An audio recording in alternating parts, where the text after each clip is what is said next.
Olá, senhoras e senhores, sejam muito bem-vindos a mais um episódio do Liga de FIIs aqui no Infomoney. Hoje o tema do programa é um dos principais mercados de fundos imobiliários, que é o mercado de lajes corporativas. Depois das readequações pós-pandemia, os escritórios voltaram a ganhar fôlego em São Paulo, inclusive já ultrapassou os níveis de ocupação pré-pandemia, mostrando sinais claros de recuperação. Mas o que está por trás dessa retomada? O modelo híbrido veio para ficar e, principalmente, o que isso significa para os fundos imobiliários do segmento corporativo.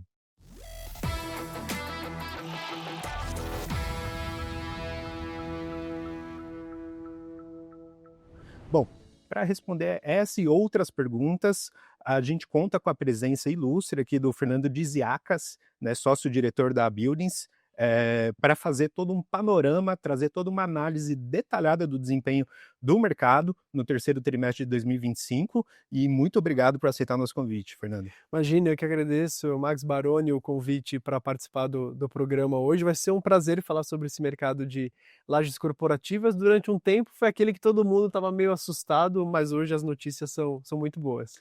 Sempre foi um patinho meio feio, né, entre os principais segmentos, mas vamos ver se isso está mudando, né, daqui para frente. E para comentar, né, todos os dados aqui conosco, a gente conta, né, com a presença também do professor Baroni, como sempre. Bora para mais uma, professor?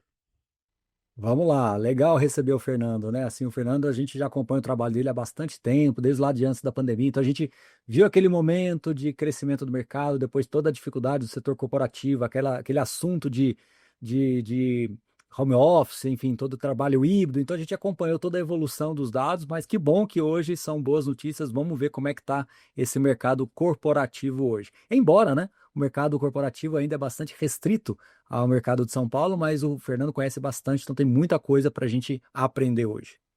Bom, então quem vive em São Paulo já deve ter notado, né, que o movimento nos escritórios voltou a crescer, o modelo híbrido, né, cada vez mais consolidando, mas ao mesmo tempo também a volta dos colaboradores aos escritórios, e isso já começa a aparecer nos números do mercado, com o segmento de lajes corporativas dando sinais de recuperação, né? E para atender o que esses dados revelam sobre o momento do setor e o que a gente pode esperar pela frente, o Fernando nos trouxe aqui um panorama riquíssimo, completo do mercado de escritórios do terceiro trimestre de 2025. Então, informações fresquinhas aqui para a nossa audiência, e ele irá apresentar agora para nós, né, como que está o desempenho desse mercado, e aí na sequência a gente vai discutindo aqui os principais pontos. Fica à vontade, Fernando. Combinado, combinado. Agradeço a oportunidade. Bom, então hoje nós vamos navegar aqui pelos dados do mercado de escritórios. Vamos focar em São Paulo, que é onde a cidade que é a maior concentração de ativos desse tipo. E para a gente dar um panorama geral dos números da cidade, nós estamos trazendo aqui um comparativo entre edifícios corporates e offices que estão no município de São Paulo, sendo edifícios corporates os edifícios de lajes corporativas e offices os edifícios de saletas. Então esse mercado se divide entre 1.600 edifícios corporates aproximadamente e 1.200 edifícios offices. Então são mais de 18 milhões de metros quadrados na cidade de São Paulo, os números estão por aí. Um dado relevante que a gente queria mostrar é o seguinte: como que o mercado corporativo, onde estão praticamente todos os fundos imobiliários, você não vê um fundo imobiliário hoje com exposição a edifícios de saletas comerciais de 30, 40, 50 metros, todos eles estão concentrados no mercado corporativo. Então a gente vê que existe uma divisão entre classes A, B e C, ou seja, edifícios classe A são os edifícios de melhor padrão, B os edifícios mais médios, seus edifícios um pouco mais antigos, com menores tecnologias embarcadas, mas todos eles a gente vê uma taxa de vacância controlada. Hoje o setor corporativo tem uma vacância na casa de 16,5%, né, aqui na terceira linha. O setor de edifícios classe A está com uma vacância em 15,8%, a gente vai explorar esse número. E o número importante da gente olhar é a absorção líquida. O que é isso? É quanto que o mercado cresceu ou reduziu em ocupação comparado com o trimestre passado. Então, quando a gente olha esses 64 mil metros que o mercado cresceu em ocupação, que registra a absorção líquida, a gente vê que 55 mil foram no mercado classe A, 3 mil no B e 6 mil no C. Esse é um primeiro indicativo importante, por quê? Porque lá em 2018, quando a gente via um número de absorção líquida grande no A e a vacância caindo no A, era porque estavam acontecendo as devoluções no B e no C. Foi aquele movimento flight to quality que a gente viu. Ou seja, as empresas saíam de prédios mais antigos e iam para os prédios mais novos. Hoje esse número é muito importante, por quê? Porque todo o mercado A, B e C está crescendo em ocupação. Obviamente o mercado classe A em maior volume. Isso fez com que a taxa de vacância no universo classe A agora atingisse o patamar de 15,8%. Então, todo mundo já ouviu dizer que o mercado imobiliário é cíclico, e de fato ele o é. Esse gráfico, essa montanha-russa, mostra muito bem como que o mercado performou aqui nos últimos 20 anos. Então, lá no comecinho do gráfico, a gente está mostrando 2005, quando a gente tinha uma taxa de vacância ali entre 10% e 12%. Esse mercado em 2011 chegou aqui a patamares de 2%, 3%. Foi quando a revista Times mostrava o Cristo Redentor decolando, né? E aí a gente teve aqui uma tempestade perfeita, né? Que o mercado costuma dizer uma perfect storm, ou seja, quando lá em 2009 o mercado via que a vacância estava de 5% para baixo, a decisão dos desenvolvedores, e a mais correta possível, era vamos entregar, começar a construir novos empreendimentos. Só que essa entrega aconteceu lá em 2012 e 2013, quando economicamente o Brasil não estava bem. Então a taxa de vacância subiu para esses patamares de até 25% lá em 2016 para 2017. Nesse momento, o que aconteceu? Pô, a gente teve um final de um governo, uma troca de governo no país, e esse movimento flight to quality, ou seja, o preço de locação no edifício classe A estava muito em conta. Muitas empresas começaram a migrar para esses edifícios, deixando seus prédios mais antigos, e a taxa de vacância no classe A começou a cair rapidamente até o começo de 2020. Ou seja, se não fosse a pandemia, muito provavelmente o gráfico teria feito essa montanha-russa e a gente estaria num momento de baixa. A pandemia levou essa vacância novamente para patamares de 20%, 25%, só que vamos olhar agora os últimos anos. Olha a tendência de queda. Então, me digam vocês que estão acompanhando esse nosso vídeo, para onde vocês acham que o mercado de escritórios em São Paulo está caminhando para os próximos anos? Pois é, a nossa expectativa é um mercado em queda de vacância, e se a vacância cai, os preços sobem. A gente vai falar sobre isso daqui a pouco. Esse é um número que mostra o volume de empreendimentos que são entregues todos os trimestres. Então essa barrinha azul registra o volume de metros quadrados que chegam no mercado trimestre após trimestre. Então vocês veem que lá em 2011, 12, 13, quando a gente passou por aquele momento difícil, não era só uma questão econômica, era um volume de entregas muito acima da média. Então agora a gente vem para um patamar de entregas um pouco menor.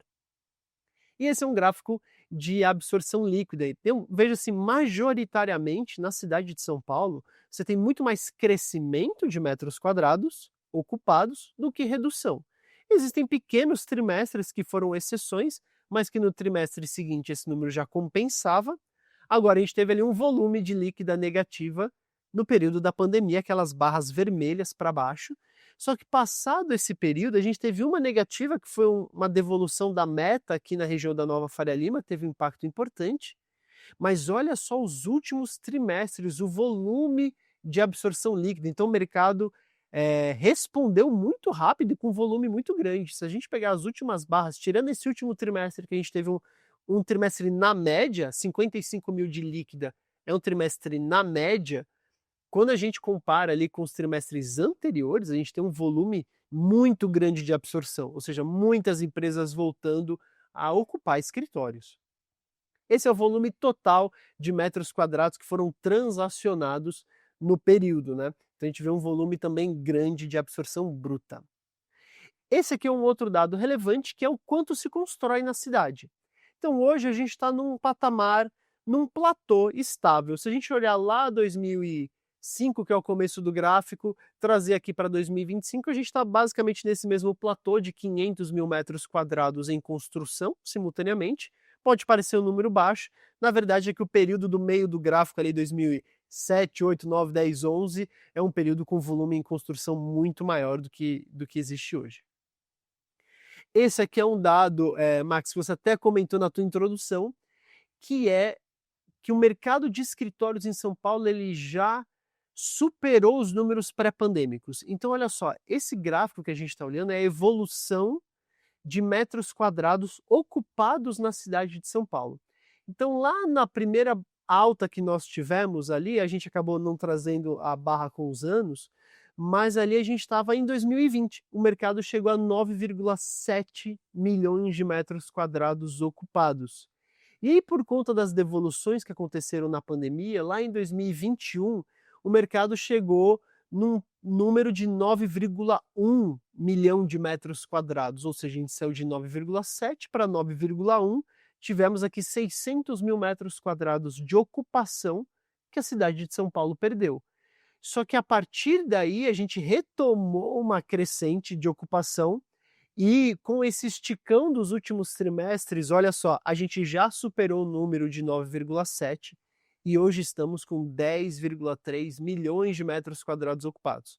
O número mágico, a frase mágica é: hoje na cidade de São Paulo nós estamos com um recorde de metros quadrados ocupados na série dos últimos 20 anos, né? Já recuperando também tudo que foi devolvido durante a pandemia. E aí agora é uma hora da gente olhar assim, bom, a cidade de São Paulo como um todo eu já entendi que está muito bem. Tem alguma região que está melhor, alguma região que está pior. Então vamos olhar alguns números agora por regiões. Quando a gente olha essa atividade construtiva, veja que dos 500 mil metros quadrados em construção, aproximadamente, a gente tem uma concentração muito grande em 3 regiões. Na Chucre Zaidan, na Nova Faria Lima e na Chácara Santo Antônio. Na Chucre Zaidan nós temos essa concentração em basicamente 2 empreendimentos. Um é o Stair Towers, que só com a torre A e B ele soma quase 90 mil metros quadrados. Então, dos 105 você tem 90 mil em um ativo apenas. Eu vou pular Nova Faria Lima. Na Chácara Santo Antônio, dos 111 mil metros quadrados, nós temos 100 mil metros quadrados em um único empreendimento, numa única torre, que é o Alto das Nações. É um empreendimento que vai ter mais de 40 andares de escritórios. É um empreendimento icônico para a cidade, só ele tem 100 mil metros quadrados de ABL. Tem um empreendimento grande, tem uma concentração aqui. Já a Nova Faria Lima, você pode estar pensando, onde é que existem 108 mil metros quadrados em construção na Faria Lima? E eu te respondo que essa construção está dividida entre diversos empreendimentos pequenos, que se tiver oportunidade a gente fala sobre eles daqui a pouco. Então, quando a gente faz essa quebra por regiões, vamos olhar de baixo para cima nessa tabela. A gente está comparando os últimos 2 anos. Olha só, a Chácara Santo Antônio tinha 53% de vacância há 2 anos atrás em edifícios classe A. E ela reduziu hoje para 33,5%. A vacância ainda é alta? Ainda é alta, mas a gente vê uma redução forte. Olha a Chucre Zaidan, que é uma outra região que tem hoje uma exposição grande para os fundos imobiliários. Há 2 anos atrás ela tinha 32% de vacância e hoje ela reduziu essa vacância quase que pela metade, em 17,5%. A Berrini saiu de 22 para 12, a Paulista saiu de 20 para 10, a Vila Olímpia de 17,5 para 13,5, Pinheiros de 17 para 13,5. E o que acontece com a Faria Lima? A Faria Lima saiu de 6,5% para 9,5%. Curiosamente, foi a única região que aumentou a taxa de vacância nos últimos 2 anos. O que isso quer dizer? Olhando esse slide, talvez agora a gente comece a entender um pouco quando a gente pensa em preço. Olhando novamente lá de baixo para cima, a Chácara Santo Antônio tem hoje uma média de preços pedidos para edifícios de padrão classe A de R$ 85,00 o metro quadrado. Já a Faria Lima hoje tem uma média de 265. Esse múltiplo hoje está bem grande, a gente está falando de uma diferença aqui de 3 vezes o valor. Talvez isso ajude a gente a entender o porquê que a Faria Lima talvez tenha passado por um momento mais de alta de vacância do que as demais regiões. A gente vai explorar isso também na nossa conversa. Então fica essa pergunta, a Faria Lima está cara ou as demais regiões que estão baratas, né? Então a gente trouxe esse gráfico que mostra a evolução dos preços de aluguel, de preços pedidos, nos últimos 10 anos. Olha que interessante. Quando então, a linha azul, a gente está falando só da região da Faria Lima. Tá? Até a legenda ali a gente pode corrigir depois, mas a linha azul, a gente está falando só de prédios da região da Faria Lima. E a linha verde, nós estamos trazendo todas as outras regiões primárias, ou seja, a gente está colocando aqui Chácara Santo Antônio, Chucre Zaidan, Berrini, Vila Olímpia, Pinheiros e Paulista. Então, quando a gente tira do mercado classe A a região da Faria Lima e separa das demais regiões primárias, as demais regiões primárias nos últimos 10 anos andaram basicamente de lado. A gente saiu de um preço de 102, 110, passamos ali por um patamar de 90, 80, 80 alto, 90, hoje estamos voltando para 110.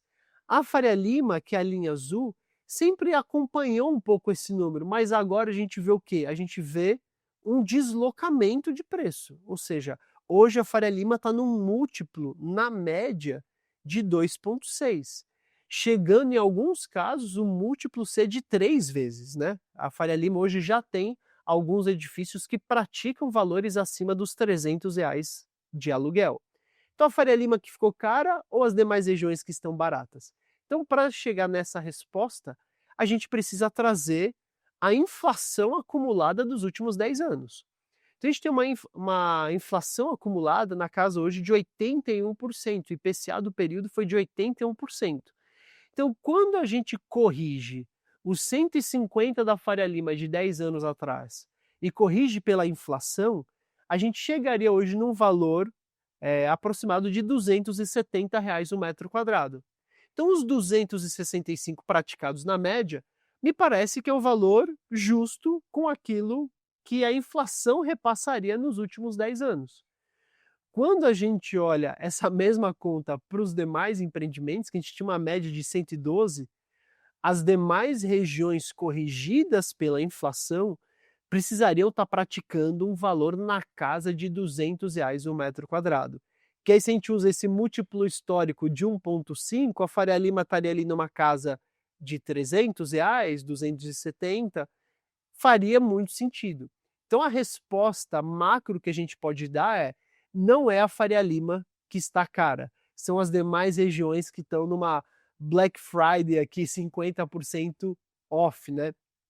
Então a gente decidiu trazer esses dados para fazer um pano de fundo aqui para a nossa conversa, para a gente seguir a partir daqui. Fernando, super rico aqui as informações que você compartilhou conosco. Acho que tem muitos casos aqui específicos para a gente trabalhar, mas vamos começar aqui pelo macro, né?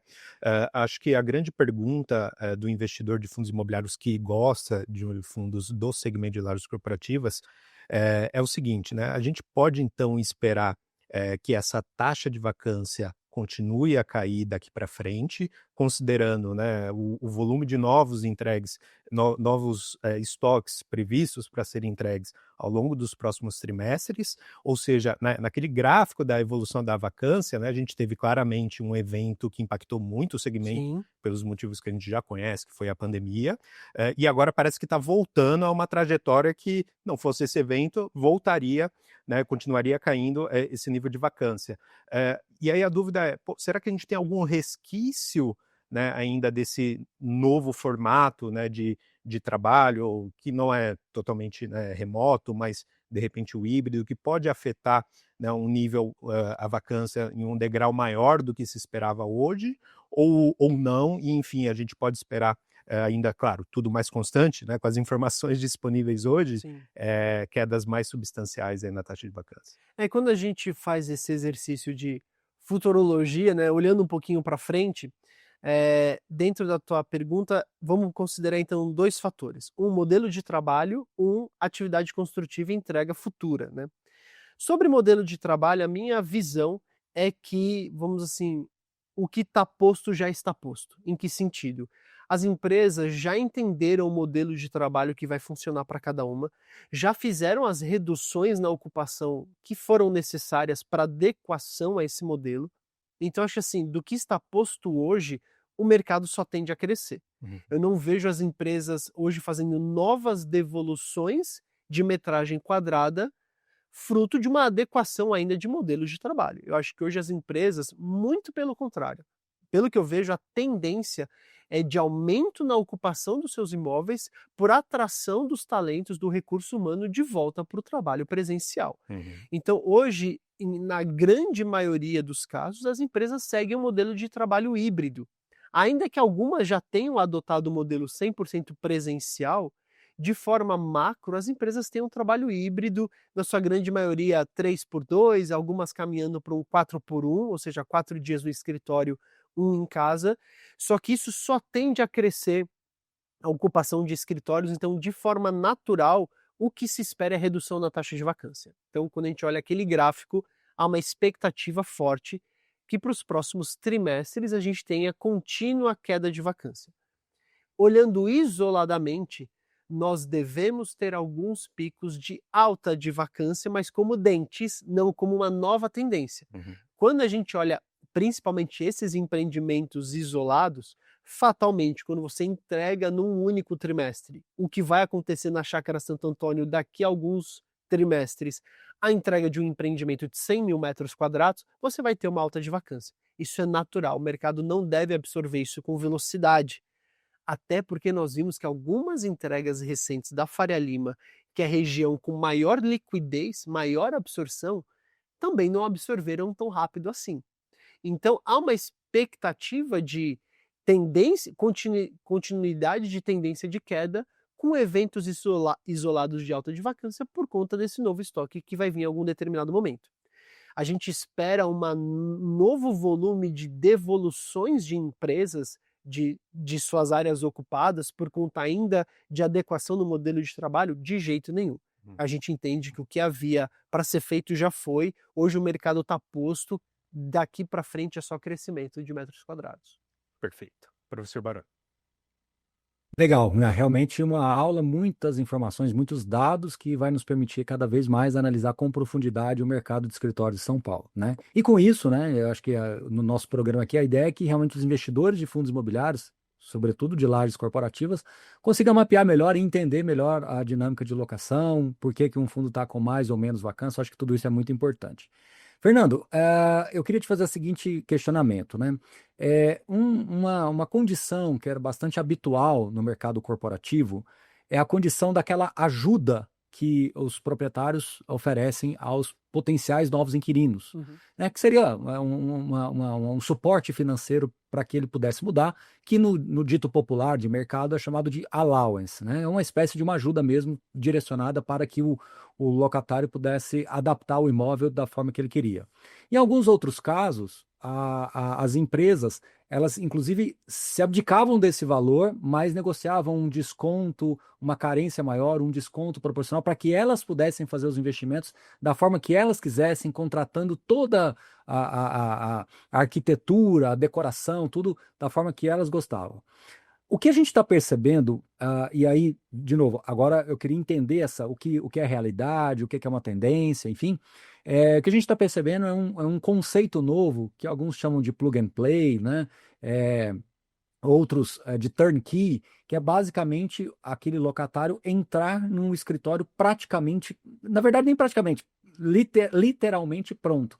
Ele já muda com tudo funcionando, né? Obviamente tem ali uma negociação, os valores são um pouco acima para justificar esse investimento por parte do proprietário.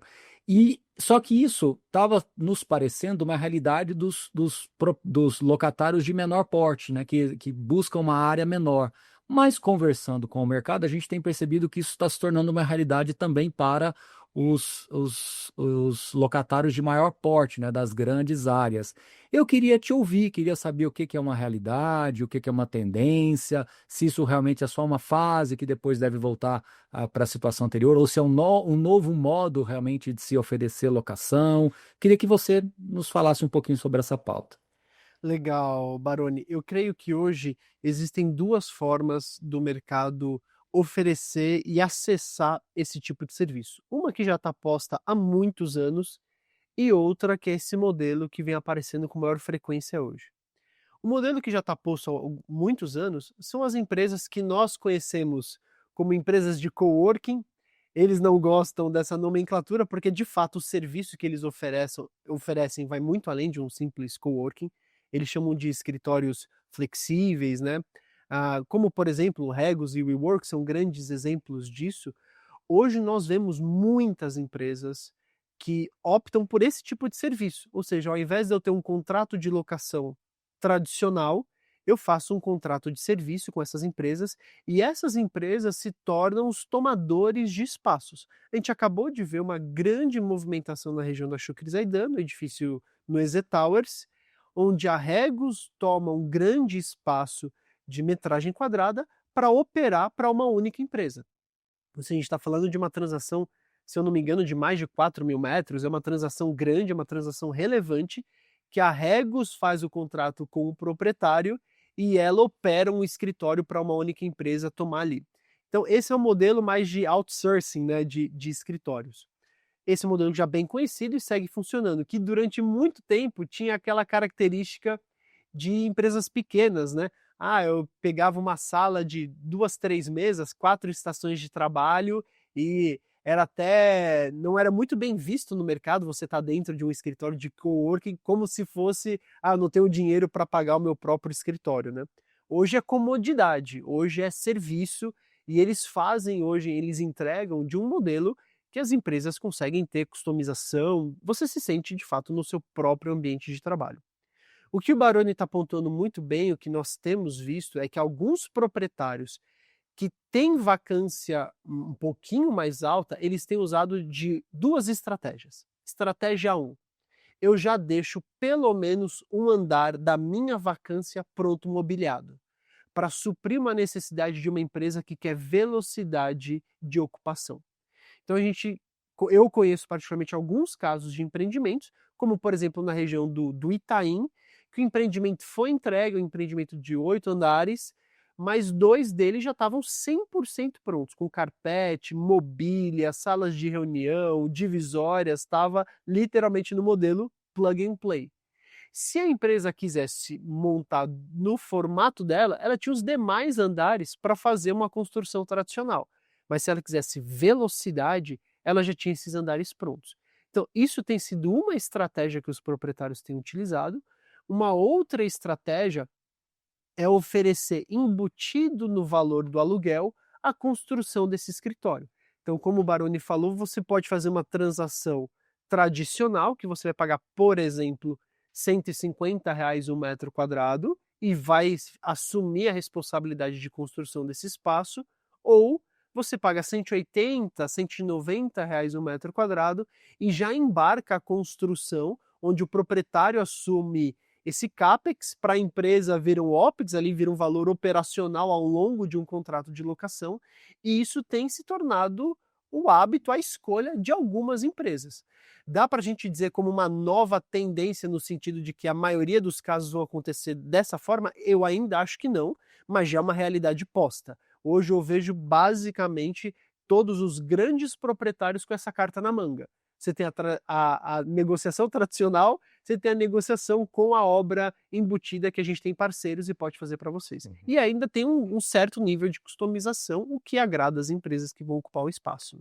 E esse segundo formato que você comentou, né, ele tem essa grande vantagem que, na prática, os proprietários financiam, Sim, né, aquela obra que o inquilino gostaria, né, de ter acesso àquele espaço, mas muitas vezes não tem um fluxo de caixa necessário, né, perfeito. para fazer esse investimento já em D0. Né? Então, acho que tem esse lado, e ao mesmo tempo, né, eu vejo que os investidores ficam muito na dúvida, mas então o proprietário ele está fazendo uma caridade com o dinheiro do cotista, né, por exemplo, fazendo essas reformas, adequações para o inquilino? Na verdade, não, né? Sim. É justamente um investimento em que tem uma contrapartida no valor de locação Com certeza. e também, né, nas multas mais Na robustas. fidelidade daquele contrato, na execução daquele contrato, então com certeza a boa gestão toma todos esses cuidados para que no fluxo de caixa ela não saia perdendo, né, seja só uma facilidade para o inquilino, né. Uhum. E Fernando, acho que já está claro aqui para nós, né, que o mercado de lajes ele está indo numa direção mais construtiva, né, para os proprietários de imóveis, depois de tanto tempo, né, passando por grandes desafios, enfim, vários choques que levaram esse mercado a passos atrás no ciclo imobiliário. Né? Há muito tempo, né, as lajes corporativas não conseguem chegar na melhor fase do ciclo né, que aí são aumentos mais robustos dos valores de locação e tudo mais, né? Mas eu queria pegar contigo assim, a impressão que vocês têm em relação aos dados que vocês têm trabalhado, né? Se há algum tipo, algum perfil específico de inquilinos que vem absorvendo grande parte desses espaços, ou é muito heterogêneo, depende muito de região para região, enfim, o que você poderia compartilhar conosco? É mais a segunda opção, é mais heterogêneo. A cidade de São Paulo, ela não vive de um único segmento, ela é uma cidade muito plural em todos os aspectos, mas a gente pode destacar, o mercado financeiro sempre foi e segue sendo um grande tomador de espaços de empreendimentos de alto padrão, principalmente quando a gente pensa nas regiões centrais da cidade. Então, gestoras de investimento, bancos, corretoras de valores financeiros, enfim, esse é um segmento de empresa que cresce muito, e um destaque também as empresas de tecnologia. Você tem muita empresa chegando em São Paulo. A gente tinha uma análise que a gente fez há um ano atrás, e eu tenho certeza que esse número deve permanecer, quando a gente analisou todas as transações que ocorreram em empreendimentos classe A da cidade de São Paulo durante um ano inteiro, ou seja, a gente pegou todas as absorções que aconteceram para chegar numa análise do tipo, essas empresas vieram da onde? Ainda existe flight to quality, essas empresas estão expandindo. Dois dados muito relevantes. A maior quantidade de empresas, ou seja, daquelas que absorveram, o maior volume, a característica era de expansão, crescimento de escritórios, ou seja, eu ocupava 5.000, agora eu mudei ocupando 7, ocupando 8. Esse é o maior número, mas tem um número que chama sempre atenção na cidade de São Paulo. 10% de todas as absorções que ocorreram durante o ano eram de empresas que não estavam em São Paulo.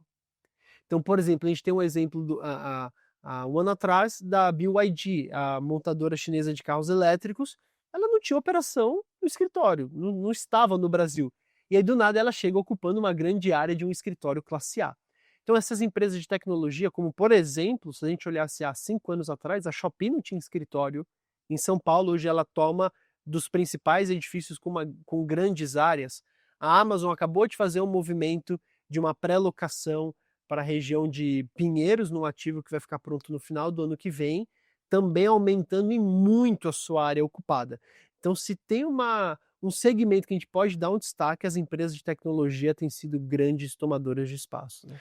E até esse seu comentário final é interessante, que mostra a pujança, a pluralidade, né, em termos de perfis de locatários que São Paulo tem, comparado principalmente a outras regiões do país. Perfeito. Né? Acho que a audiência pode se perguntar aqui porque a gente não está tratando do Rio de Janeiro, mas, enfim, até queria pegar uma impressão sua antes de passar para o professor Baroni, mas a impressão que eu tenho é que é um mercado muito mais regionalizado, muito mais restrito a alguns setores, principalmente o setor público e óleo e gás, né? Enquanto que aqui em São Paulo você tem um leque muito maior de opções, é por aí? É verdade, infelizmente ainda é uma realidade do Rio de Janeiro.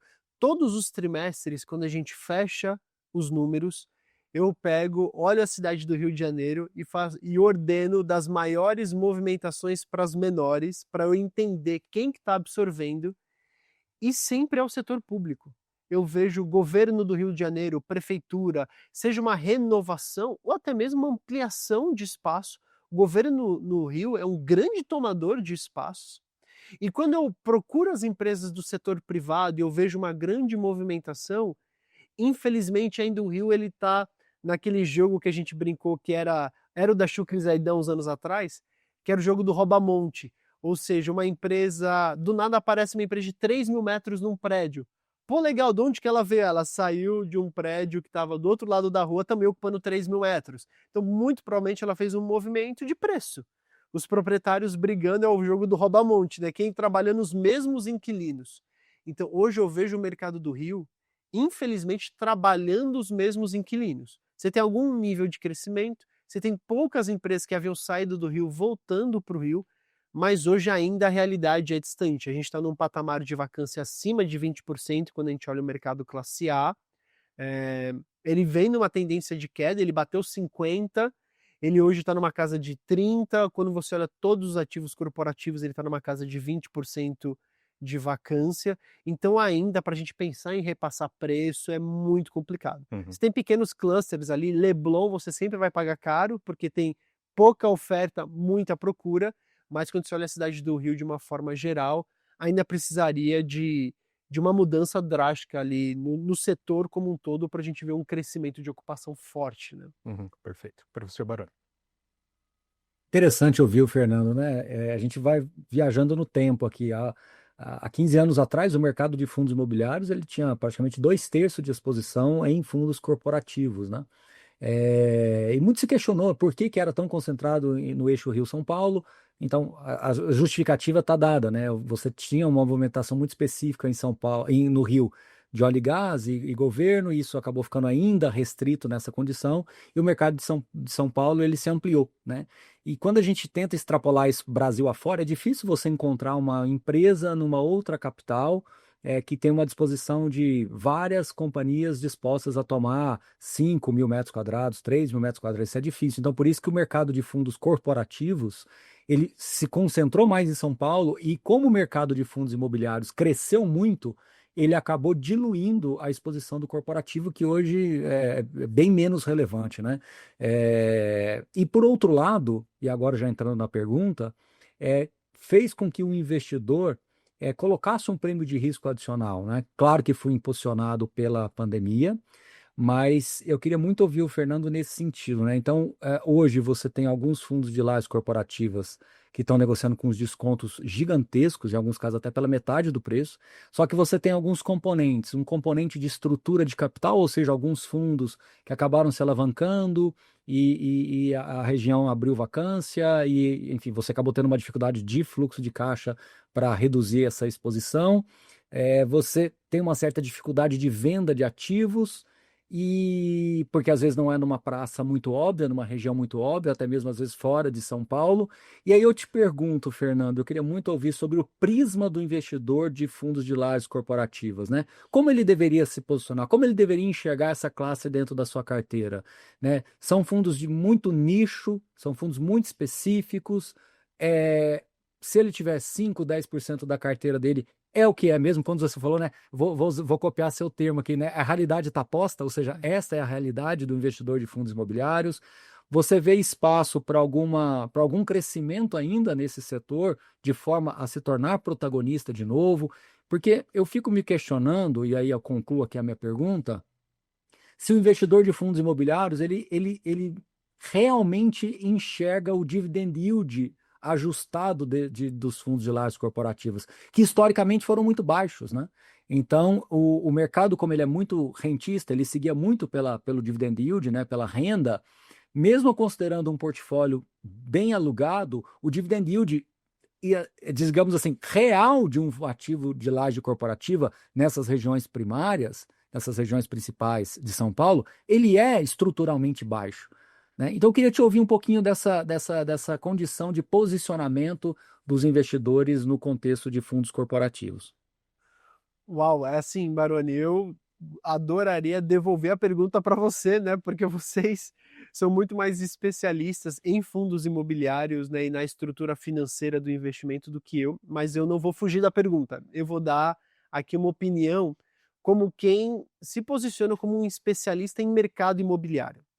Acho que a ideia não é também trazer uma opinião da minha visão como investidor, mas trazer uma opinião baseada nos números do setor. Então, o que eu vejo hoje no setor de escritórios que pode dar confiança para o investidor de lajes corporativas? Primeiro, eu creio que o pior cenário de fato já ficou bem para trás, tá? De queda de preços, de do nada você ter um fundo que vai sofrer com uma vacância que você não esperava. Eu acho que a pandemia teve um impacto sim no setor, mas ela, como a gente está conversando, já está posta, é página virada. Nesse aspecto, o que eu posso dizer para vocês de todo o meu relacionamento com os desenvolvedores de escritórios, porque eu estou com esses clientes, né, com esses desenvolvedores semanalmente, e o que eu escuto é: custo de reposição de um ativo é muito alto. Ou seja, por vezes o desconto que você tem hoje, o valor que você tem de cotas de fundos imobiliários, como elas estão sendo tradeadas hoje, aquele valor nem pagaria o tijolo, a reconstrução de um novo ativo igual. Ou seja, você tem um desconto que gera uma oportunidade, né? Quando a gente olha mesmo no período, também um outro fator, mesmo no período de vacância, de pandemia, que poderia ser a maior crise que o mercado de escritórios passou, você não tem no mercado de escritórios em São Paulo chamado distressed assets. O que é o distressed assets? É um grande desconto em um determinado ativo, porque o dono daquele ativo fez uma movimentação financeira para pagar aquele empreendimento, e por conta de algum cenário econômico ele não está conseguindo pagar, logo ele precisa vender com desconto para se livrar dessa dívida. Isso simplesmente não existe em São Paulo. Os players, desenvolvedores de escritórios, são empresas institucionais extremamente capitalizadas. Se elas não fazem leilão de preço, o preço não cai. Então, por mais que o proprietário faça adequações no valor de aluguel que gera um dividend yield talvez não atrativo para o investidor, do ponto de vista do tijolo, isso nunca baixa preço. Eu me lembro que há uns 3 anos atrás, eu vi uma empresa, um órgão governamental de outro país, fazendo uma aquisição grande, cara, no empreendimento aqui na Faria Lima, na ordem dos 40 e poucos mil reais o metro quadrado. Eu falei, gente, que é isso? Por que essa empresa fez esse investimento? Simplesmente não faz sentido. Na minha cabeça, 2 anos depois, aquele mesmo ativo é vendido por 50 e poucos mil reais o metro quadrado. A pergunta que eu deixo para o investidor pensar é: conversa com esses donos de imóveis, que não necessariamente aqueles que estão na estrutura de fundo imobiliário, aqueles institucionais, e veja se eles estão vendendo os ativos deles mais baratos ou muito mais caros do que anteriormente. Qual que é a disposição deles de negociar? Ninguém quer vender barato. Ou seja, por mais que temporariamente você tenha um aluguel que flutua para baixo, aí entra o desconto, entra a carência, do ponto de vista do tijolo que o cotista está comprando, ao comprar aquela cota, ele tem uma tendência de valorização muito grande, porque a gente não vê numa história de 20 anos, passando por todas as crises econômicas que nós passamos, passando por uma pandemia, o tijolo desvalorizando. Vai construir um novo ativo hoje na Faria Lima, onde que você vai encontrar um terreno grande? Onde que você vai conseguir? O próprio leilão de Cepax que teve mostrou que talvez o apetite da construção já não é mais tão grande, você não tem tantos terrenos, você não tem um espaço para fazer ativos tão performático, com um volume, uma metragem quadrada tão grande assim. E isso faz com que o tijolo só se valorize. Então, eu acho que quando o investidor olha só o dividend yield e ele compara esse produto com outros, ele acaba vendendo, uma força vendedora faz com que o valor da cota caia, mas não quer dizer que aquele tijolo desvalorizou. Tanto que um grande desejo hoje das gestoras é poder recomprar as cotas, porque na visão do gestor aquilo está tão barato que ele queria poder recomprar as cotas, colocar aquilo dentro do pool dele de novo, porque ele vai surfar essa valorização, né? Então, eu tendo a ter uma visão bem otimista com relação ao setor. Para além da estrutura financeira e de tudo que envolve, não estou comparando esse instrumento com outros instrumentos de investimento disponíveis, mas olhando o mercado de escritórios em São Paulo, é um baita investimento. O mercado simplesmente cresce de valor e a gente está começando a sentir essa valorização de preço de aluguel em muitas regiões. Então acho que é um bom momento de olhar com carinho para esse ativo, né? Concordo muito com a sua percepção, né? É muito o que eu e o professor Baroni discutimos muito aqui, que coisas que só o mercado de FIIs nos proporciona, né? Essa arbitragem entre os preços dos ativos negociados ali no mercado versus o mundo real, Uhum. né? Agora, trazendo aqui a discussão para algumas regiões, olhando mais o micro, algumas regiões específicas, Fernando, ficou muito claro ali pelo gráfico fenomenal que você nos apresentou, que a Faria Lima, né, esse entorno, tem uma resiliência muito grande e conseguiu, né, ao longo do tempo, mesmo com todas essas adversidades, repassar pelo menos o IPCA né, no preço médio do aluguel, né, em alguns casos, olhando aqueles boutique offices, né, até aumentos reais do aluguel, enfim, negociações ali em torno de 350, 300 alto o metro quadrado, enquanto que outras regiões, né, patinaram, né, o preço ficou em termos nominais lateralizado, e isso acaba sendo muito objeto de discussão entre os investidores, no sentido de que lajes corporativas não dá dinheiro, né, então como não tem um aumento do aluguel, e com a vacância, enfim, do portfólio, não tem um aumento também dos dividendos, né. Mas também ficou claro o que você nos apresentou, né, que, poxa, parece que nessa foto de agora, Faria Lima está muito descompassada em relação a outras regiões também importantes da cidade. Então, assim, olhando daqui para frente, dentro do seu palpite, né, com base nos dados que vocês acompanham, você acha que a gente é esperar num cenário um pouco mais difícil para a Faria Lima ou ela vai continuar resiliente, né? E o que a gente pode esperar das principais regiões, principalmente no entorno, né, da Faria Lima, em termos relativos, né? Será que a gente pode ter algum movimento, né, de flight to price, né? Então, aluguel muito alto na Faria Lima e aí espaços vagos a preços mais convidativos nas regiões do entorno, e aí essas regiões puxarem mais ocupação ou não? Sim, perfeito. Eu vejo que é o seguinte, hoje a Faria Lima, como a gente mostrou nesse número, ela trabalha com o valor que ela deveria trabalhar. E o fato dela ter saído dessa vacância de 6 para 9 tem muito mais a ver com novos empreendimentos que Uhum. foram entregues. A gente tem um JK Square, a gente tem alguns boutiques que foram entregues, que você pensa, é um empreendimento pequeno. Mas ele traz vacância junto, ele traz competição, né? Então acho que assim, a Faria Lima, essa subida de vacância tem muito mais a ver com isso. Só que agora falando de velocidade de absorção desses espaços, eu acho que a Faria Lima tem um teto mais baixo do que ela gostaria por conta da promoção nas outras regiões. Uhum. Então, só que qual que é a boa notícia? A boa notícia é que, vamos dar um exemplo clássico, como a gente viu. 2 anos atrás, a Paulista tinha vacância em 20. Hoje a vacância está em 10. E a gente sabe, a gente já falou sobre isso em diversos momentos, em diversos canais, o professor Baroni já deve ter me ouvido falar sobre isso várias vezes, que a taxa de vacância que causa inflexão de preço é 10%. Se você está com o mercado acima de 10% de vacância, você tem tendência de preços estáveis ou em queda se a vacância está subindo. Se você tem tendência de vacância 10 e caindo, os preços na contramão estão subindo, isso é fato. Posto em 20 anos de setor imobiliário, tanto para escritórios quanto para logística. Quando a gente olha então essa curva de vacância de todas as regiões, que bateu 25, agora a gente acabou de olhar nesse nosso gráfico, de 15% e apontando para baixo, daqui a pouco, chegando nessa casa de 11, 12, a gente deve ter um descolamento de preço de forma geral para cima, e isso vai ajudar a Faria Lima. Acho que a Faria Lima conseguiu repassar preço primeiro, as outras regiões ficaram estáveis.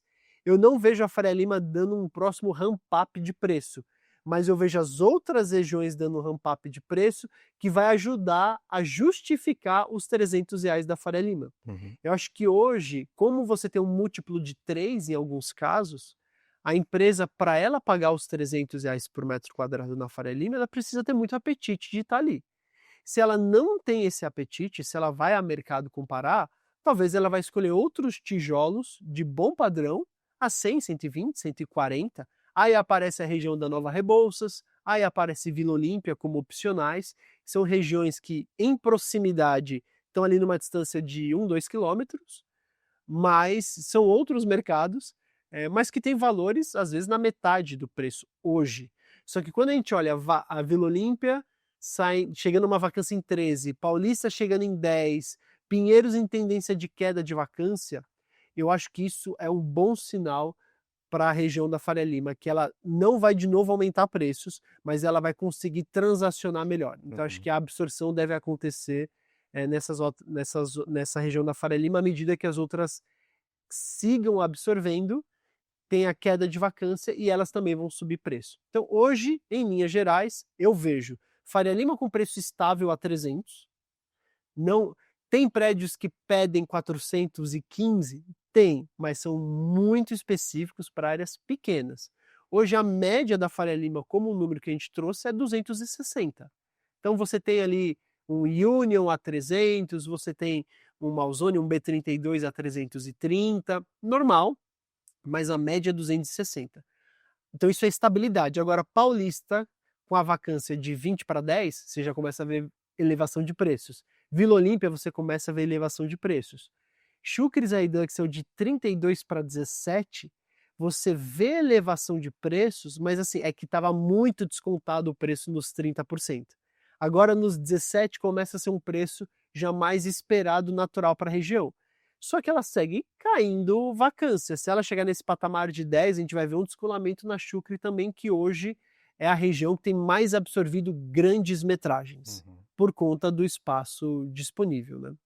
Não, riquíssimo assim de informações esse programa de hoje, e só para ilustrar para quem nos assiste, né, tudo que a gente está discutindo aqui, olhando perspectiva em termos de preço de aluguel, acaba sendo fundamental para nós, como analistas, incorporarmos no nosso modelo para precificar o valor justo, né, desses fundos de tijolos, aqui especificamente lajes corporativas, né? Então é determinante para entender o valor que a gente deveria pagar, né, por esses fundos, e que, né, pensando assim no cenário de recuperação, como o Fernando vem nos trazendo, poxa, e os fundos negociando a grandes descontos, mesmo em relação ao custo de reposição ou quaisquer outras métricas, né, acaba apontando assim para um cenário assim, muito interessante. Eu, pessoalmente, sou entusiasta, claro, entendendo assim, os riscos associados aos fundos de lajes corporativas, mas sou entusiasta do segmento muito em função desses aspectos. Mas vamos lá, professor. Legal, quero puxar agora um outro tema que queria ouvir a opinião, a visão, na verdade, do Fernando. Com relação, Fernando, a retrofits, né? Como é que né, eu fiz uma pergunta agora há pouco sobre a questão do plug and play, e agora eu queria te ouvir sobre retrofits. Existe uma visão positiva com relação a essa pauta? Porque a gente vai olhando os fundos imobiliários, alguns deles vão carregando já esses prédios há bastante tempo, então há espaço para essas renovações. Como é que, pelo lado da locação, como é que o potencial locatário enxerga um prédio retrofitado, obviamente, se bem localizado, né? Então eu queria saber, faz sentido esse investimento pelo lado do fundo, pelo lado do proprietário? Queria que você falasse um pouquinho sobre os estudos que você já fez sobre retrofit, se é algo que deve ficar também no radar do investidor. Sim, com certeza é algo que acontece, que deve ficar no radar. Uma visão assim que eu queria compartilhar é que, estando em conversas com esses players, por incrível que pareça, pode parecer estranho o que eu vou dizer, mas assim, dinheiro nunca é o problema, né? Hoje, na cidade de São Paulo, no mercado brasileiro, ainda que a gente tenha dificuldades econômicas, o setor imobiliário, você nunca vai deixar de fazer uma operação por falta de dinheiro. Você vai deixar de fazer uma operação se a conta não fechar. Então, isso se aplica muito a retrofit. Por quê? Porque para você fazer um retrofit, e retrofit não é reforma, às vezes a gente, como base de dados que monitora todos os prédios, por vezes a gente recebe pedidos de proprietários: reavalie o meu prédio, vocês dizem que meu prédio é B, agora o meu prédio é A gente retrofitou. Falo, legal, manda pra gente o que vocês fizeram de retrofit. Não, a gente pintou a recepção, a gente trocou a botoeira dos elevadores. Eu falo, pô, legal, isso é mais reforma do que. Vamos pensar em retrofit, uma mudança estrutural do prédio. Por vezes você vai mudar o elevador, você vai mudar a fachada daquele ativo. Então, assim, quando a gente pensa em retrofit, a gente pensa de uma readequação completa de um ativo. Isso tem muito apetite em São Paulo para fazer e muitos cases muito bons. Só que a conta precisa fechar e o ativo precisa ter as capacidades técnicas de fazer aquele retrofit viável. E eu acho que essa é a grande dificuldade. Por vezes você pega um ativo antigo que tem um pé direito de 2,50 metros e ele nunca vai ser um ativo classe A se for inviável você subir o tamanho do pé direito. E por vezes é. Como é que você vai subir o tamanho do pé direito de um ativo, a dependendo do caso? Ou você faz ativos de pé direitos duplos, ou você muda uma estrutura. Mas, por exemplo, uma das grandes coisas que eu vejo é, Se você não consegue subir pé direito de um ativo e o pé direito é muito baixo, já inviabiliza muita coisa. Mas hoje a gente tem alguns casos em São Paulo de edifícios que estão passando por retrofit. A gente tem um case icônico aqui do prédio do Itaú Unibanco, muito antigo, bem localizado do lado do Eldorado Business Tower, que é um edifício que foi entregue já há mais de 10 anos e performa bem, tem preço alto, tem vacância baixa, é um ativo que tem um track record muito bom, e ele tinha um vizinho do lado que era um patinho feio, que não performava bem, estava ocupado pelo banco durante muito tempo, e ele vai passar agora para um retrofit completo, e você via muitas empresas bidando esse ativo, querendo comprar, ou seja, o apetite está lá, desde que o empreendimento tenha localização e aspectos técnicos que permitam uma renovação desse porte. Tem um outro caso também, na região da Chácara Santo Antônio, de um empreendimento que ele foi 100% retrofitado e no mesmo terreno construído uma segunda torre, e a segunda torre valoriza o empreendimento que foi retrofitado. Então, assim, acho que a gente tem diversos casos de muito sucesso. Do ponto de vista do investidor, às vezes ele precisaria ter mais paciência. No momento zero, retrofit é custo antes de ser retorno. Né, o proprietário vai precisar fazer um investimento grande, talvez na estrutura de fundo imobiliário seja muito difícil uma gestora optar por esse caminho, porque ela precisaria dos cotistas dela uma paciência de segurar ali 2, 3 anos de investimento até que você conseguisse realugar e ter retorno. Mas hoje eu creio que os fundos imobiliários podem olhar esse tipo de ativo como uma oportunidade de investimento, de compra de um empreendimento que era muito antigo, mas que foi readequado a patamares tecnológicos e que vai ter um upsell aqui ao longo do tempo. Né? Então, talvez pegar um empreendimento que acabou de ser retrofitado, que ainda não teve repasse de preço, para surfar essa onda da valorização do aluguel. Isso pode acontecer. Uhum. Acho que a gente tem até um caso bem emblemático aqui na indústria de fundos imobiliários que vai nessa direção, que é o próprio TEP 11, né, Sim. gerido pela Telos. Eles têm um comportamento de uma gestão ativa muito intensa do imóvel, então muitas vezes compram imóveis bem localizados, mas de padrão construtivo mais limitado, e aí sim fazendo um retrofit, fazendo as mudanças necessárias, inclusive aumentando a eficiência do custo condominial e repassando tudo isso no preço, para depois, né, vender o ativo a uma melhor condição, a oferir um ganho de capital. Né? Eu pessoalmente tenho gostado bastante do trabalho deles em função desse aspecto. Mas eu queria voltar assim, para regiões que eu acho que a gente não poderia deixar de perguntar, Fernando. Primeiro, né, como você citou em uma fala anterior, a Shukri Zaidan tem apresentado um dos melhores índices de absorção líquida nos últimos trimestres. Né, foi uma região que é a região com o maior metro quadrado de AAAs da cidade, né, se não me falha a memória, e que passou por um desafio muito grande ao longo dos últimos tempos, não só pela pandemia, enfim, todos os impactos ali, mas também por entregas, né, de grande volume de novos empreendimentos ali em paralelo, né, e que agora está indo numa direção mais construtiva. Existe muita uma discussão, né, trazendo aqui aquela ideia de que a Paulista já foi o grande setor financeiro da cidade, hoje a Faria Lima, existe muito uma discussão, será que a gente pode esperar, né, que a Shukri Zaidan assuma em algum momento, né, essa característica? Então essa é a primeira pergunta. E a segunda pergunta é sobre a Alphaville. Ainda tem fundos imobiliários que têm alguma exposição à Alphaville, uma região que acabou se beneficiando mais artificialmente por conta do incentivo fiscal que ela concedia às empresas, mas que foi derrubado ao longo do tempo e hoje está passando por um desafio grande. Enfim, eu queria também pegar as impressões que vocês têm ali do que a gente poderia esperar então para a Alphaville. Legal. Começando com o Shukri Zaidan e Faria Lima, de fato a Shukri Zaidan hoje, quando a gente olha para todos os edifícios classe a Faria Lima tem 1 milhão de metros quadrados, a Shukri Zaidan tem 900 e poucos mil. Então, assim, são regiões que já estão no mesmo patamar de volume quando a gente olha todos os edifícios classe A. Talvez o AAA ela até tenha passado. A Shukri Zaidan tem as grandes ocupações, até por uma questão de oferta. Era muito difícil na Faria Lima hoje você ter grandes novas ocupações por falta de espaço disponível. Agora eu vou dizer algo que é uma realidade do mercado, não estou dizendo que ela é boa, mas ela é uma realidade, que é o seguinte: a empresa geralmente fica muito próxima do endereço do seu CEO. Essa é uma verdade.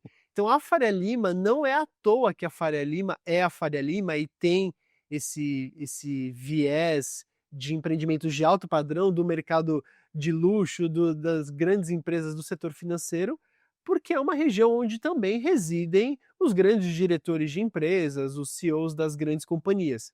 Então, eu não vejo a Shukri Zaidan ocupando esse espaço do grande setor financeiro da cidade. De fato, eu não vejo. Eu vejo que a Shukri Zaidan tem ativos de qualidade, você tem uma região com serviços disponíveis de alto padrão, mas tirar esse local da Faria Lima eu acho que é praticamente impossível. Não quer dizer que ela não se consolide como uma nova região principal do setor de escritórios. Eu acho que ela tem uma tendência de receber grandes multinacionais, empresas de serviço com grandes ocupações. Isso a gente já vê.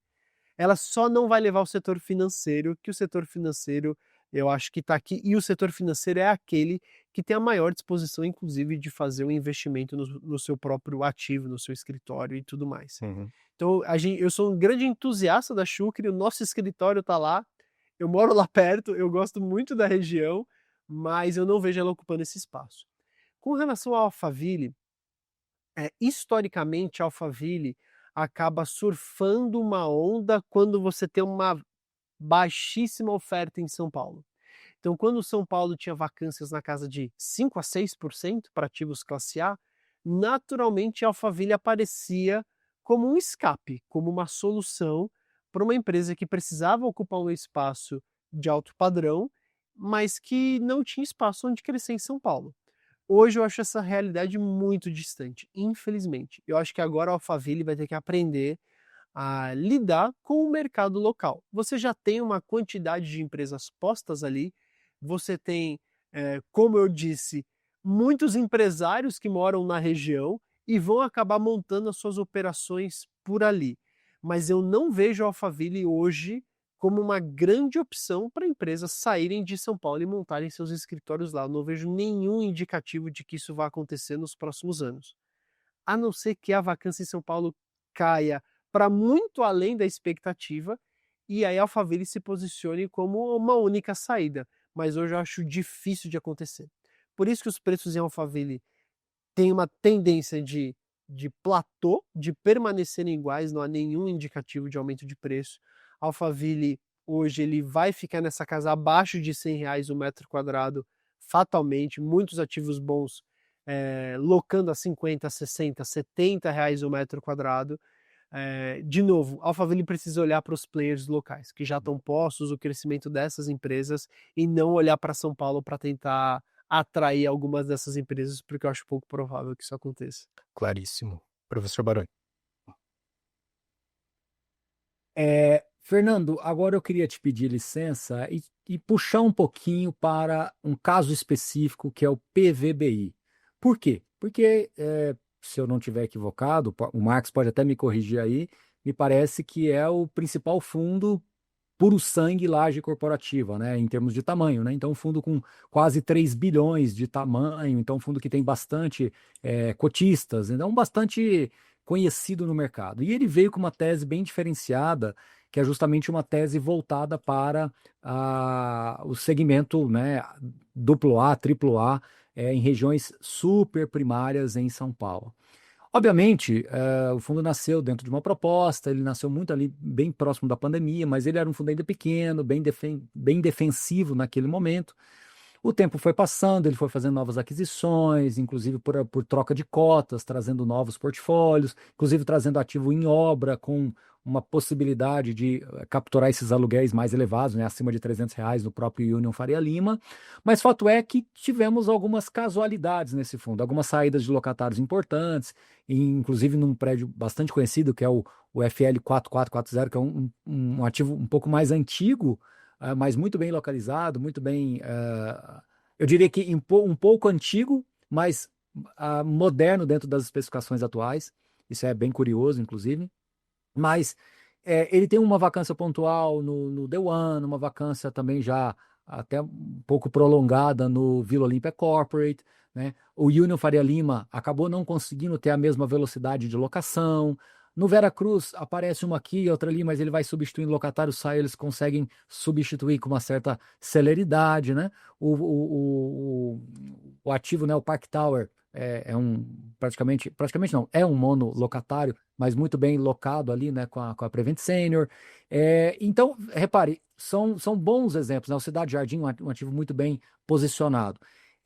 Mas quando a gente olha, hoje é uma vacância seus 15, 16%, mas os dados recentes, caso não tenha uma reposição, pode chegar até 20, 22%, que é o dobro dos dados que você nos apresentou agora há pouco, que é 10%. O que você pode nos dizer? O que é casualidade? O que foi fruto aí de talvez uma estratégia comercial puxando o aluguel para cima e que de repente poderia ser repensado? De novo, te peço licença para falar de um caso específico, mas eu queria muito te ouvir, dada a relevância desse fundo no mercado. Claro, claro. Eu creio que é o seguinte, quando a gente olha do ponto de vista de tijolo, eu creio particularmente, aqui a opinião não é dado, eu sempre, como alguém que trabalha com dado, eu gosto sempre de deixar claro o que é opinião, o que é dado, né? Mas como opinião, para mim, é o melhor portfólio disponível em fundo imobiliário do ponto de vista de tijolo e localização. Então, dito isso, eu sou entusiasta da carteira.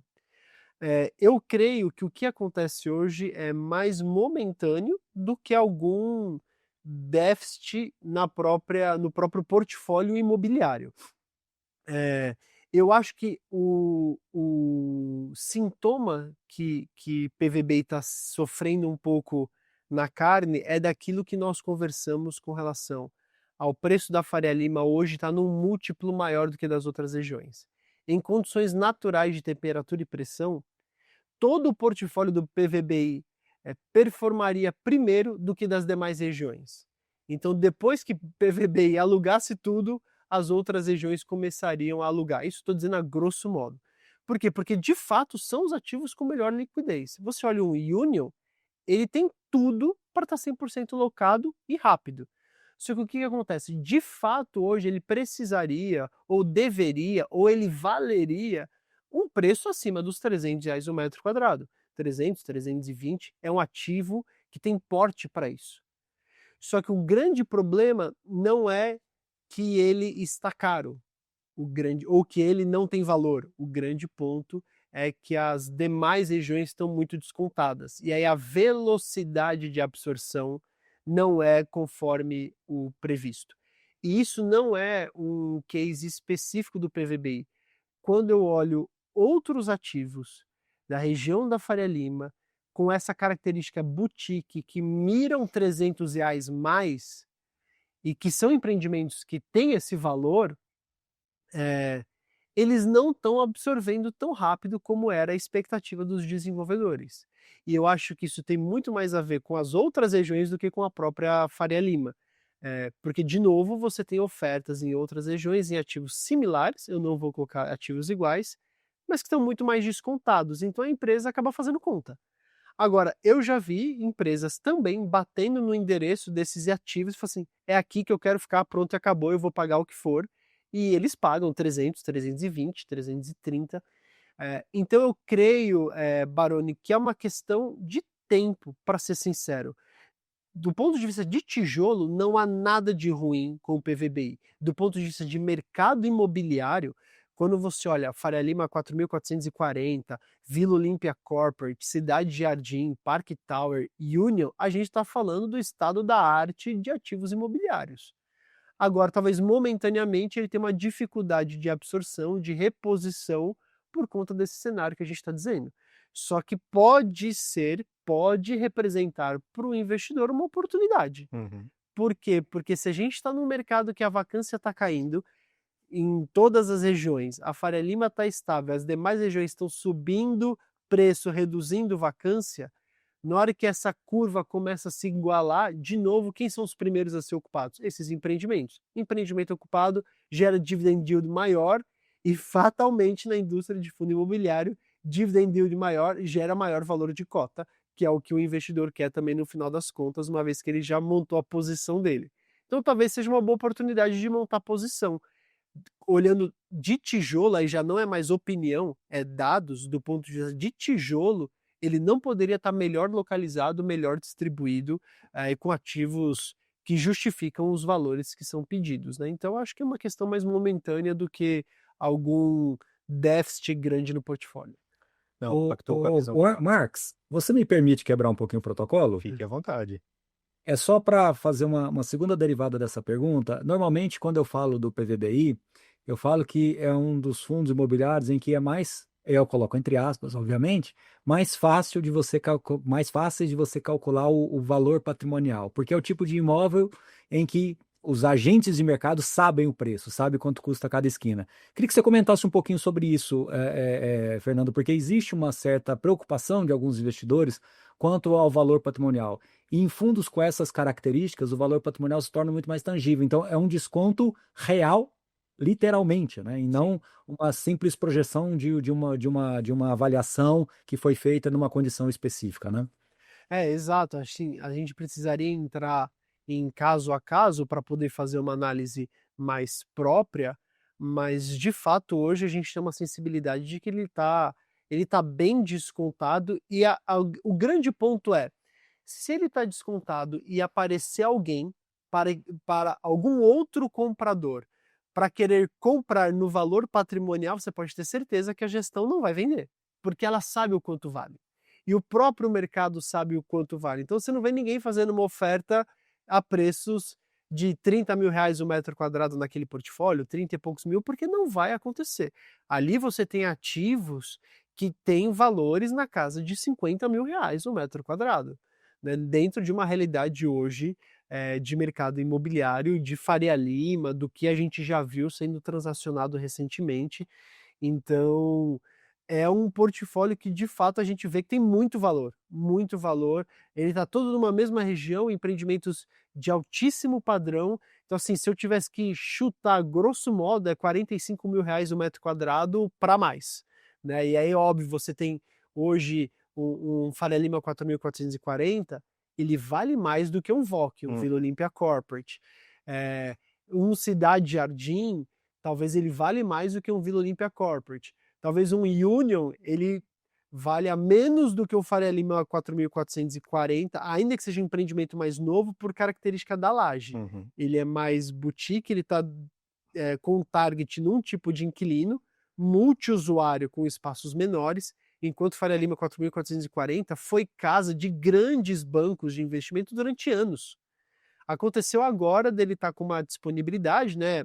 Em alguns momentos ele teve vacância, mas é uma laje de 2.000 metros, é um empreendimento de altíssimo padrão, super bem localizado.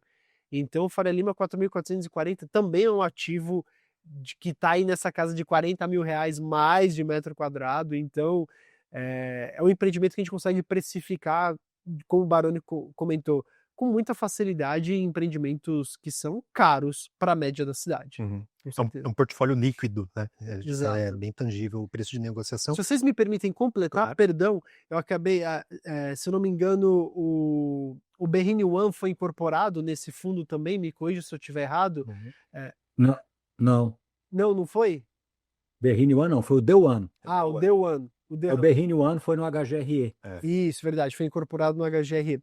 Quando a gente olha um caso do Berrini One, que é um caso que eu tenho na mente, mais fresco, quando a gente olha transações do Berrini One de 2 anos atrás, de compra e venda, e transações de hoje, esse prédio foi vendido já a 17 mil reais o metro quadrado e recentemente foi vendido a 23 mil reais o metro quadrado. Essa valorização que a gente vê no Berrini One, que ele está numa região não tão óbvia quanto a Faria Lima, só mostra que de fato você não compra mais barato. O ativo ele valoriza muito ao longo do tempo. Esse é um caso real de um ativo que está dentro da estrutura de fundo imobiliário, que hoje tem a mesma gestão, mas está dentro de fundos diferentes, né? Mas eu creio que essa lógica da valorização com certeza acontece no PVBI também. E até para ilustrar, né, o tamanho da oportunidade, eu pessoalmente gosto bastante também do portfólio de imóveis do PVBI. Hoje ele negocia 25 mil metro quadrado. Né? Uau! Enterprise Value dele por metro quadrado, enquanto que, né, olhando o portfólio, ponderando ali a precificação de cada um dos ativos, algo mais para 40 alto, né? Com certeza. E muitas vezes os investidores ficam frustrados, né, que, poxa, não está alocando, né, está demorando, vou esperar, mas quando locar também o preço é outro, né? Sim. Então, muitas vezes é mais interessante, muitas vezes não, é mais interessante Comprar estar posicionado. vacância, Exatamente. comprar vacância para surfar não só depois a onda do dividend yield, mas com uma valorização da cota, né? É. Com certeza. E a gente está falando de uma compra de vacância, né, numa localização, na melhor localização para o setor a nível Brasil, né, não uma compra de vacância em Alphaville, Rio de Exato. Janeiro, que são teses totalmente Com diferentes. Né? certeza. Faz muito sentido. Bacana. Fernando, poxa, muito legal aqui o bate-papo, né? A gente passou por vários pontos importantes, desde essa retomada da ocupação nas principais regiões de São Paulo, até as diferenças entre os perfis de inquilinos, né, e o comportamento, né, dos novos dos escritórios, o uso dos escritórios. Deu para entender melhor, né, como esses movimentos do mercado físico começam a se refletir também nos fundos de lajes, e porque esse é um momento interessante para acompanhar de perto esse setor. Valeu demais pela participação. Né, muito obrigado mesmo por dividir todo o conhecimento, a inteligência que vocês têm ali na Buildings com a nossa audiência. Obrigado novamente pelo convite, pela oportunidade, pelo bate-papo. Passa tão rápido que a gente nem vê, né? Mas obrigado, espero que tenha sido proveitoso para todo mundo que está acompanhando também. Muito rico, e já deixo aqui um convite para próximas também. Legal. Professor Baroni, também brigadão pela parceria de sempre. Obrigado a vocês, obrigado, Fernando, sempre muito solícito, além de um excelente profissional, ele consegue realmente concatenar todas essas informações para que a gente possa aqui, como investidores, como agentes de mercado, conhecermos ainda mais os detalhes de cada um desses ativos do mercado de São Paulo e outras praças também. Obrigado. E a você que nos assistiu, continue ligado, porque na semana que vem tem mais Liga de FIIs aqui no Infomoney. E se você gostou do nosso conteúdo, já sabe, aproveita para se inscrever no canal, deixar o seu like e ativar as notificações para não perder os próximos episódios. Nos acompanhe também nas outras plataformas, o Liga de FIIs já está no Spotify. E ficando alguma dúvida ou sugestão de temas, você já sabe também, deixa aqui nos comentários, pois estamos sempre de olho nas suas sugestões. Muito obrigado pela audiência e até a próxima semana. Um grande abraço.